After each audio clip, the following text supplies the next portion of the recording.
আসলাম মেলায় ঘুরতে, এত মানুষ আইছে জায়গায় নাই মাঠে। হঠাৎ কি হয়ে গেল সেটাও শেয়ার করবো আপনাদের মাঝে। আজকে হয়েছে পহেলা বৈশাখ, আর এই বৈশাখ উপলক্ষেই আমাদের জেলায় একটি বড় মেলার আয়োজন করা হয়েছে। আজকে সেই মেলাতে যাচ্ছি ঘুরতে, আমার দুই ব্যাগনাকে নিয়ে আইসা পড়লাম সেই মেলাতে। আর মেলাটি আয়োজন করা হয়েছে ডামুড্ডা কলেজ মাঠে। মেলার ঢুকতেই দেখি শুধু মানুষ আর মানুষ। আর আজকে যেহেতু পয়লা বৈশাখ সবার ছুটির দিন, এই কারণে সবাই একটু মেলাতে ঘোরাঘুরি করতে এসেছে। এই কারণে ভাবলাম সবাইকে নিয়ে আমাদের জেলার যে বড় একটি মেলা হইতেছে সেই মেলাটা শেয়ার করি। আর আমরা যেহেতু 3টার দিকে এসেছি, এই কারণে অনেক বেশি রোদ, এই রোদের কারণে ভিডিওগুলো স্পষ্ট হইতেছে না। যেরকম বড় মাঠ তেমনি দোকানপাট এসেছে। আর এই মেলায় ঘুরতে এনে খুশি করে দিতে পারেন আপনার প্রিয় মানুষটাকে। তাই দেরি কেন, এখনই আইসা পড়েন আমাদের সৈয়দপুর জেলার ডামুড্ডা উপজেলার যে বড় একটি বিশাল মেলা হইতেছে সেই মেলায় এসে পড়ুন। আর রোদের কারণে ভিডিওটা একটু খারাপ হতে পারে, মানে স্পষ্ট সবটা বোঝা যায় না, এই কারণে একটু ক্ষমা দিয়ে দেখবেন। তাও অনেক বেশি সুন্দর হয়েছে। আর এখন তো সবাই বড়লোক হয়ে গেছে, ফুসকলারা দেখেন স্বর্ণের কলস দিয়ে পানি এনেছে, শুধু গরিব রয়ে গেলাম আমি। কারণ আপনারা আমার ভিডিওতে ঠিকঠাক মতো সাপোর্ট করতেছেন না এবং ভালোবাসা দিতেছেন না। আপনারা যদি ভালোবাসা দিতেন তাহলে কি আর আজকে ফিউজ হয়ে থাকতো আইডিয়া। মেলায় ঢুকতে দেখি শুধু কসমেটিক দিয়ে ভরা, অর্থাৎ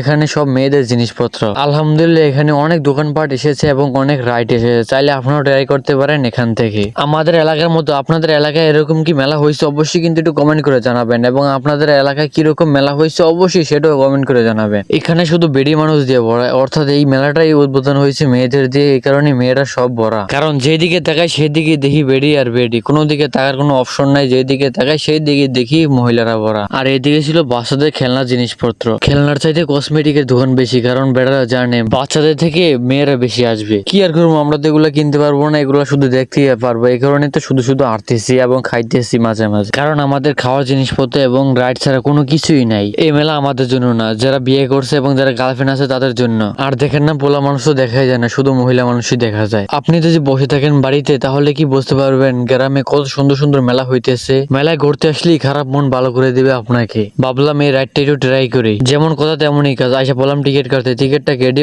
যাইতেছি রাইডে উঠতে। জানি না আপনারা বিশ্বাস করবেন কিনা, কিন্তু এই রাইডের ভিতরে শুধু আমরা 3জন কি 4জন পোলা মানুষ আসলাম, আর সব ছিল মহিলারা। আমার সামনে পিছনে সব মাইয়েরা। কি আর কোনো দুঃখের কথা, তাদের কারণে উপরে একটু বসতে পারলাম না, কারণ উপরে বসলে সুন্দরভাবে ফিলটা নেওয়া যায় এবং মেলার সুন্দর একটা ভিউ পাওয়া যায়। এই কারণে তো বেছে নিলাম এই রাইডটা। আমার লাইফে প্রথম এই নৌকাতে উঠছি, অর্থাৎ এখানে নৌকার মতোই দেখা যায়। কে কি নামে চিনে যাই না, এটা আমরা নৌকা নামে চিনি। আসলে এটা আসল নাম কি এবং আপনি কি নামে চিনেন অবশ্যই কিন্তু একটু কমেন্ট করে জানাবেন। এর ভিতরে আমাদের স্টার করে ফেললো, অর্থাৎ নৌকাটা চালু করে দিল। এখন তো ভালোই লাগতেছে, জানি না কোন সময় কি হয়ে যায়, কারণ খারাপ লগে উপরে উঠে যায় এবং খারাপ লগে নিচে নামে যায়, এই কারণে অনেক বেশি ভয় লাগে। রাইডটাতে উঠে একটু বালাকামি করছি, কারণ এখান থেকে মেলার সুন্দর একটা ভিউ পাওয়া যায়, যেটা মেলা থেকে পাওয়া যায় না, এই রাইডে উঠলে দেখা যায়। রাইডে ছিলাম আমি এবং আমার দুই ব্যাগনা, আমরা তো 3জনে অনেক বেশি খুশি, কারণ অনেক চিল মোড়ে আছে, কারণ অনেক বেশি ভালো লাগতেছে। আর পিছনে মেয়েরা কি পরিমাণে যে চিল্লাইতেছে সেটা আপনারা দেখলেই বুঝতে পারবেন।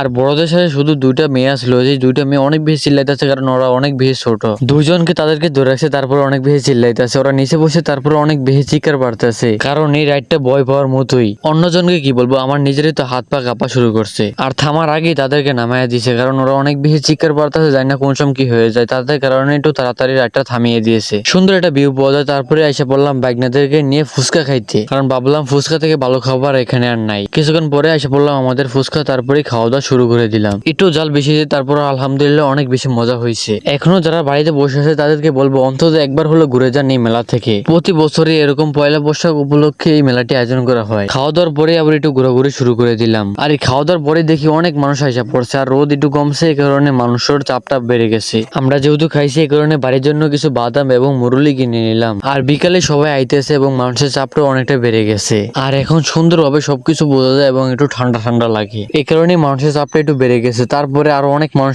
আসবে, কারণ রাতের বেলা একটু বেশি জমে, এই কারণে রাতের বেলায় অনেক মানুষ আসবে। আমরা যেহেতু ছোট মানুষ সে কারণে আগে আগেই ঘুরে নিলাম। পাশেই ছিল বাচ্চাদের রাইড, যা সবাই উঠতেছে এবং ঘোরাঘুরি করতেছে। এরপরেই কিছু খাবার কিনে নিলাম যাতে যাইতে যাইতে খাইতে পারি। এরপরে ছিল বাচ্চাদের আরো রাইড, এটাতে আমার উঠতে মন চায় কিন্তু সময়ের কারণে উঠতে পারলাম না। মানুষ চিৎকার পারবে না কেন, দেখেন না নৌকাটা কি পরিমাণে হেলে যায়। আলহামদুলিল্লাহ পয়লা বৈশাখ উপলক্ষে সুন্দর একটি মেলা পাইলাম এবং সুন্দরভাবে ঘোরাঘুরি করলাম। ঘোরাঘুরি শেষে চলে যাচ্ছি বাড়িতে। ভিডিওতে দেখানো কোনো কথাই বা কোনো কাজ যদি ভুল হয়ে থাকে দয়া করে সবাই একটু ক্ষমা দিয়ে দেখবেন। দেখা হবে আবারও শীঘ্রই নতুন একটি ব্লগ নিয়ে। আল্লাহ হাফেজ।